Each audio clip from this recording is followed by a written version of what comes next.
নমস্কার, আপনারা দেখছেন আওয়ার ভয়েস নিউজ, সর্বদা আপনাদের পাশে, আপনাদের সাথে।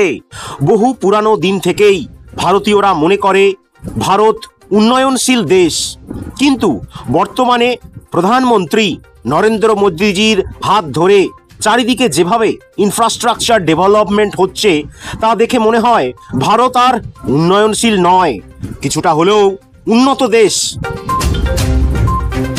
আমরা দেখেছি একের পর এক ঝাঁ চকচকে এক্সপ্রেসওয়ে যেমন তৈরি হচ্ছে, তেমনি বন্দে ভারত, বন্দে মেট্রোর সঙ্গে গঙ্গা নদীর জলের তলা দিয়ে মেট্রো রেল চালু হয়ে গেছে।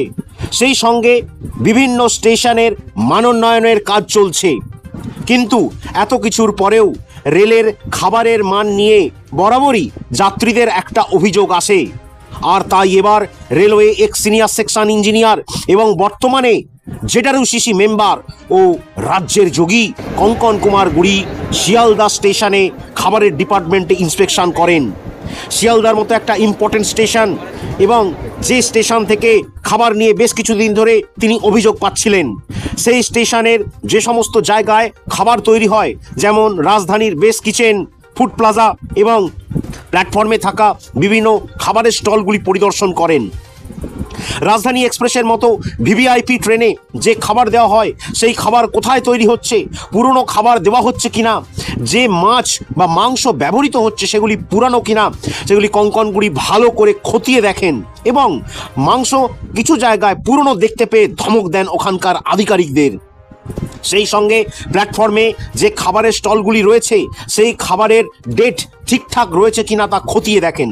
কিছু কিছু জায়গায় গাফিলতির জন্য রেলওয়ে আধিকারিকদের সতর্ক করেন।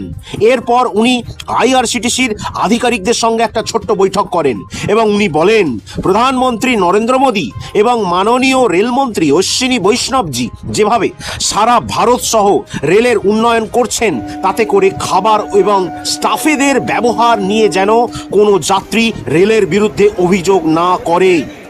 যাত্রীরা যদি অভিযোগ করে সেক্ষেত্রে কিন্তু রেলেরই দুর্নাম হবে এবং সেটা কখনোই ভারতবর্ষের জন্য ভালো হবে না। সেজন্য উনি বারবার বলেছেন এই সমস্ত স্টাফ বা কর্মচারীদের পর্যাপ্ত বা প্রপার ট্রেনিং দরকার। কিভাবে প্যাসেঞ্জারদের সাথে ব্যবহার করবে, কিভাবে তারা পরিষেবা দেবে, সেটা তাদের ট্রেনিংয়ের মাধ্যমে জানতে হবে এবং তা অত্যন্ত জরুরি। এমনকি তাদের পুলিশ ভেরিফিকেশন রয়েছে কিনা সেটাও তিনি খতিয়ে দেখেন। আইআরসিটিসির খাবার এবং বেসরকারি যে স্টাফেরা রেলে কাজ করছে তাদের পর্যাপ্ত ট্রেনিং না দিলে তারা সঠিক পরিষেবা দিতে পারবে না, ফলে তাতে করে যাত্রীরা অভিযোগ জানালে আখেরে ভারতেরই দুর্নাম হবে। এরকম ধরনের নিউজ পেতে হলে চ্যানেলটা অবশ্যই সাবস্ক্রাইব করুন, ভিডিওটা ভালো লাগলে দয়া করে সবার সাথে শেয়ার করুন। নমস্কার।